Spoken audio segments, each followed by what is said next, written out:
여러분 반갑습니다. 이주영입니다. 이번 시간에는요, 외국인 매매 따라하기 저희가 한번 살펴보도록 하겠습니다.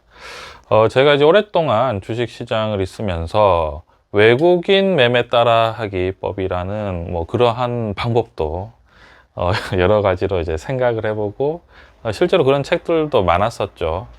그래서 외국인들이 과연 주식을 많이 사는 어떤 그런 종목들은 주가가 더 오를 확률이 높은가, 아니면은 좀 더 다를 수 있는가, 이런 것들에 대해서 이제 생각을 해봤었고, 또 실제로 투자를 해봤는데, 그때그때마다 이제 항상 달랐던 것 같아요. 그래서 이제 어느 순간부터 외국인 투자를 따라하는 법을 하지 않았었는데, 최근 같은 경우에는 외국인을 우리가 매매하는 것을 동향을 살펴보는 게 굉장히 중요하다라고 생각을 합니다. 왜 그러냐면 지금이 굉장히 어려운 시기이기 때문에 그렇지 않나라고 생각을 합니다. 자, 어렵다라는 시기는 뭐냐면 지금 우리가 늘 또 말씀드리지만 미국 기준금리는 무려 5.25가 됩니다. 한국 같은 경우에는 기준금리가 3.5죠. 5.25라는 수치가 기본적으로 0.25에서 순식간에 5.25까지 끌어올렸죠. 5% 정도로 금리를 확 끌어올려 버리죠. 그러면은 이제 금리를 끌어올리게 되면은 결국은 이제 자본주의 상태에서는 대부분 이제 가난해질 수밖에 없는 거죠. 왜냐하면은 이자 비용이 급증하면서 총 통화량이 감소하기 때문에 엄청나게 이제 대부분 힘들 수밖에 없는데, 여기에서 이제 우리가 알 수 있는 게 뭐냐면 결국은 우리가 이제 외국인, 그 다음에 기관, 그리고 이제 개인 같은 경우에서 금리가 올라갈 때 가장 이제 막심한 피해를 입는 주체는 개인 같은 경우에는 아주 이제 막심한 피해가 있죠. 왜냐면은 들어올 돈은 한정이 돼 있는데 나갈 돈은 굉장히 많아지고 거기에다가 총 통화량까지 줄어들기 때문에 이제 더 힘들죠. 기관 같은 경우에도 굉장히 힘들어진다고 생각합니다. 국내기관 같은 경우에도 부채 비율이 굉장히 높고 거기에다 이제 부실 채권이 어느 정도 이제 생기기 시작하면 굉장히 힘든데, 외국인 같은 경우에는 물론 힘들겠죠. 힘든데 여기서 이제 포인트가 뭐냐면, 외국인이라고 했을 때 특히나 이제 미국 같은 경우에는 여러분 뭡니까? 기축통화지 않습니까? 기축통화는 힘들 수 있지만 결국은 뭐냐면 달러는 찍으면 된다.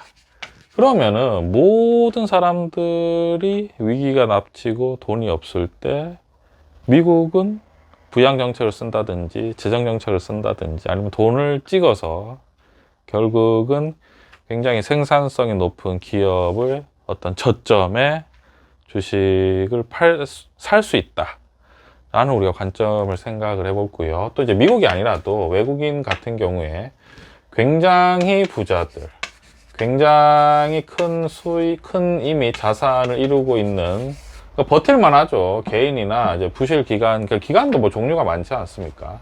여기에서 뭐 굉장히 뛰어난 기관도 있겠지만 또 사실은 대다수가 영세하다든지 부실 기관이 많죠.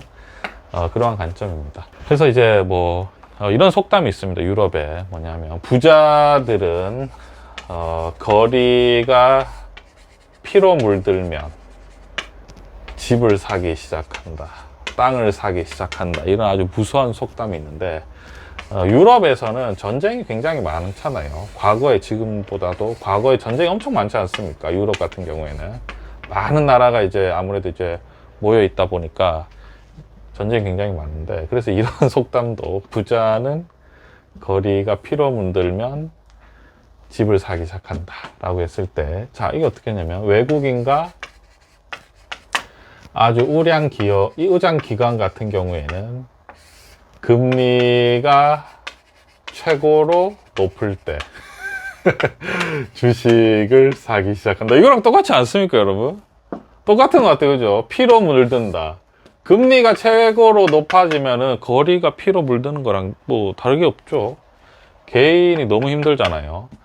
자, 그런 이제 관점으로 이제 결국은 외국인 중에서도 미국 같은 경우에는 기축통화이기 때문에 남들이 다 파산할 때 돈을 찍을 수 있는 관점이 되고요. 그리고 유럽이라든지 굉장히 이제 큰 부를 갖고 있는 경우에 같은 경우에도 금리가 최고점, 남들이 다 이제 거의 피투성이가 됐을 때 주식을 사들인다. 이런 관점으로 봤을 때는 지금 외국인 투자 동향, 그러니까 최고 어려울 때 가장 큰 그리고 버틸 수 있는 큰 손들은 과연 어디에 지금 주식을 매입하고 있느냐에 대해서 우리가 알아보는 거는 좋다 생각합니다. 한번 살펴보겠습니다. 최근에 1월부터 5월 말까지 이제 외국인 탑 10 주식을 저희가 알아볼 텐데요. 첫째는 삼성전자입니다. 삼성전자 최근에 많이 반등했죠.